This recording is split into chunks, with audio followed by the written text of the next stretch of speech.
Hey you guys, it's Lindsay from Lindsay's Keto Kitchen, and tonight on What's to Eat Wednesday we are having buffalo chicken dip with celery and some lavish bread crackers that I'm getting ready to show you how to make. And we're also going to have the Reuben slaw, which both of these, one of these was from Kate Andrew Malone and the other one was from Wendy Woodall. These recipes were recommended on our group page, so I'm going to try them tonight. So I'm going to start with this. This is the Joseph's Lavish Bread. So for half of one of these slices, this is a whole slice. Half of this is 4 net carbs. So I'm going to show you what I do to make the chips. So I get some olive oil and you just kind of like drizzle it on top. And then I take my basting brush and I kind of just smear it all around. Okay, I'm going to take my pink salt, my pink Himalayan salt. This is in my grinder. We're just going to use it. Sprinkle it over top.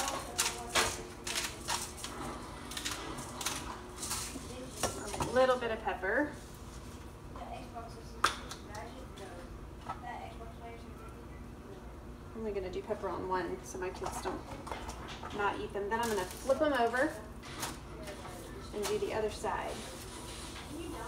It's easier to cover them with olive oil this way because if you go ahead and cut them into pieces, it's really hard to cover each of them with olive oil. So it's better to do it in the sheet and then to cut it up. I'm going to show you how to do that. So smear the olive oil again. I also like to make a lot of these at one time and divide them up into little individual baggies so you kind of know what your serving size is. And then you can just grab them and go. You can use them to eat these things I'm making tonight, or you can also dip in like tomato cheese or some other kind of cheese dip or chicken salad or tuna salad or whatever you make and whatever you have around that you want to eat. Oftentimes we do that with leftovers. So now I'm going to take my trusty pizza cutter, my Piggly Wiggly look-alike. So there's no rhyme or reason to cutting these pieces. You just kind of make them in chips. And then I'm going to stick them in the oven at 350 and I'm just going to watch them until they turn golden brown. Okay, so I'm going to make sure these are separated. I'm sure you guys can hear Fortnite in the background. You can see it actually. Lovely. My brothers do always play Fortnite. Okay, now we're going to cut this one up. Okay, so now they're all cut. We're going to stick them in the oven. This is what they look like, kind of. Let's see if I can show you. I'm going to stick them in the oven.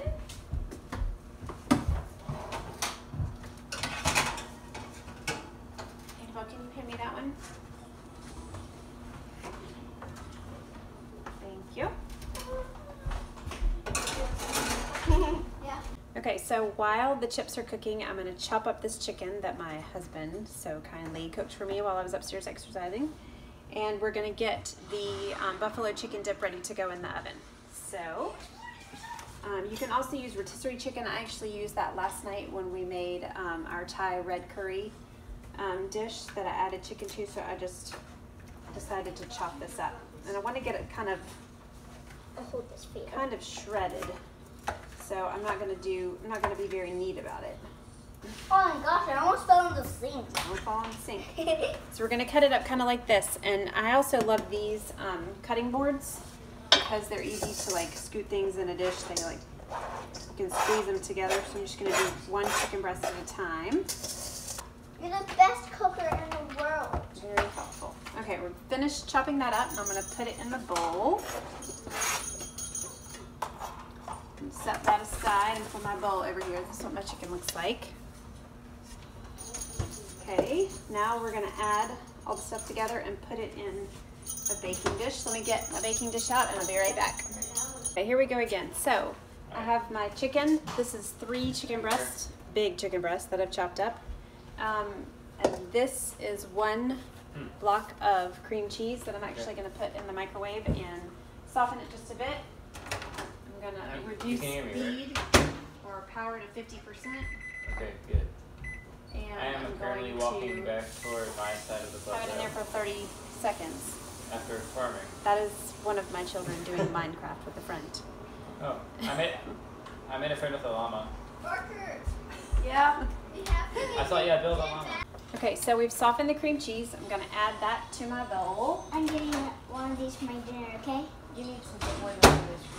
I know. Here, thanks. Dump it in here. I need to get a plate. Here, I'll let you get a plate in just a minute, okay? Uh-huh. I'm gonna add the 1 cup of ranch. Oh, wait, for you. Get my cup. I mean, my okay, pour it. Sure. Thank you. Crafting table, what the Pour it heck? in the bowl. Ah, Pouring it in. Let's see here. We're gonna open up our Frank's Red Hot. This is the buffalo sauce. Be careful, be careful. In the bowl. We're gonna put Over a the butter. cup of this in there. And I'll put it in. Here, just be careful. You want to keep it in the bowl. Oh, Heavy. I'm just screamed it. Got it? Oh, it's my llama. Hold it right there. And then we're gonna put. That's a cool design you made. That is pretty cool. Kind of looks marbleized, doesn't it? We're gonna Yeah. put a cup of mozzarella Ooh, it smells cheese. good. I know it does, doesn't it? Awesome. Not gonna be very scientific about this measurement here because I don't want to stick my measuring cup in the bag. Dump. Okay, let's get Look, it's our. snowing. Where did our spatula go? Hold on a second. Oh, it's right there. Okay, so I found what I needed. I scoop out the inside of this measuring Oh, you're shopping. cup. And I'm going to mix this all together. Let's go. Okay, time to build. Okay, so I've mixed it up. This is what it looks like. Hard to see with this light here. Yeah. I am going to put it in this dish because I don't have a clean one to put it in otherwise, and I think this will work. I want Oh, to that mix would be It's it. kind of like a pie dish. Yeah. A pie dish. Mhm. You're a great cooker. Murphy, back up. I'm going to mash it all in there and try to make it flat. And then I'm going to top it with some more cheese and put it in the oven. Oven, oven, oven. One second. I'm going to get the chips out first. So, let's see here. But they might be burned, Mama. We'll check and see. I've got the timer on. Looks so yummy and it smells fantastic. Murphy thinks it smells good too. Okay, here we go. So this is what it looks like. Okay, guys, if you're gonna argue, can you do some We're not going to argue. Okay. Yes, Mama. Ava. Okay, so I just took all of the chips out of the oven. I'll show you what they look like. They look like this.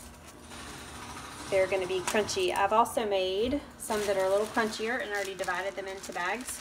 So from those 2 sheets, you should get 4 bags, about evenly distributed. It's like 1 serving of 4 net carbs. So I'm going to let these And the cool. crunchy ones are really good. I've also put the buffalo chicken dip in the oven already. I'm going to set the timer for that. Whoa. Are you okay? Yep. Okay. Good. Okay, and now we're going to start on the Reuben cabbage. So, Reuben slaw. So, I'm going to take my cabbage. Wow, so good. This was So, this is how I cut the cabbage. I got the bottom off of the cabbage. We'll flip it upright. Oh, Mama. Then I cut it. Uh-oh, battery. Then I cut it in half. This recipe says to use just half of the cabbage, so I'm going to set that over there. Then what I do is cut it in half again. And I cut the corner out right here. I was talking about this. And me too, but I can't cut yet. Okay. Now I'm just going to slice thin slices. I'm going to get that and I'm going to put it in my bowl. I'm going to break it up. says to use a large bowl. This is our dog. If you have a big piece like this that's like the corner wasn't cut off of very easily, I just kind of break it up. Ooh, me help too. And I'll keep actually that little part out. No, no, no. You gotta wash your hands. Oh, I'll wash them right now. Okay, so this is what it looks like. Okay, now we are going to put this in the trash. And I'm going to cut up the, it says to use corned beef or pastrami. I got pastrami and it says to use a pound, but I only had half pound, so I'm going to use also some roast beef. I'm going to cut it into julienne strips, so I'm just going to dump this whole thing out. Wash my hands. Thank you. Welcome. I'm just going to cut it in thin strips like this. Okay, so I also cut up my roast beef. This is what it looks like. It's like sliced thinly, 1/4-inch pieces. I'm going to just scoop this one down here, and I'm going to cut my cheese the same way. I didn't mean to say that. Cut your cheese? Yes. Yeah. I'm going to slice my cheese So, the same way in 1/4-inch pieces. Okay, so now I've sliced up the cheese, and I'm going to move to the next step. I'm going to scoot this over to the side for just a minute, and I'm going to mix in my mayo, my vinegar, and my Lakanto monk fruit sweetener, and a little bit of pickles. Okay, here's our last half cup, so it's 1½ cups or 12 ounces of mayo. Okay, so we need 2 teaspoons, and I'm going to pour it in. Oh, can I do that? Nope, I'm going to do this part. I'm going to pour it. I'm pouring. Thank you. That's Ooh, 2. and I'm going to mix. And then we're going to do the sweetener, which is, this is why I love these spoons. So I just used this end, but this one's dry, so I'm going to use this one for my Lakanto sweetener. I'm using the classic version, not the golden, which is a lot like brown sugar. This is not. No, I'm going to do it, sweetie. Okay. Thank you. 1 teaspoon. Okay. I'm going to let And you that's stir this up, Ellie, while I cut up the pickles. Yay! Okay? You have to stir very carefully and gently and keep a spoon on the bottom of the bowl. That's easy as door. Well, good. Okay, here are the pickles. This is gonna be jolly good. Jolly good. Try to incorporate all those ingredients together so you don't see any of the liquid in there. No, so they're not that orange stuff? Yep, that's right. You want to mix it all together. That is the Okay. apple cider vinegar. So I just have some hamburger dill pickles that I'm just going to chop up. I guess if you don't like pickles, you don't have to include these, but that's kind of part of what a Reuben is, the sauerkraut part. Yes, cheese. Okay, we'll dump that in. Okay, you mix that in, and then you head up the steps. Put this over here. I love this apron, or any apron that has a pocket in it, because I like to keep a dish rag or a towel in my pocket because I always need it. Now we're going to add the mayo mixture Please wait 5 seconds. to our cabbage. Okay, so I still have some of this mixture in the bowl, and I think that I have plenty in here, so I'm not going to use it all. I recommend not adding it all at the same time, just so you can see if you have enough. I might add it once I add the other ingredients, but either my head of cabbage was small, and so half of it didn't amount to what the original recipe Oh yeah, I was counted testing on. out my house idea. So now I'm going to add all of my cheese. Whoa. Try to break it up as I put it in. Put my meat in here. Okay, so I've mixed it up, and this is what it looks like. Doesn't that look delicious? I did taste the salt, and it is so good. I'm so excited to eat this with our dip. I do have my chips that I'm going to divvy up into the individual bags, and I'm going to cut some pieces of celery to dip up. These are already kind of cut, but I'm going to make them a little smaller and thinner. Thanks for watching. Bye.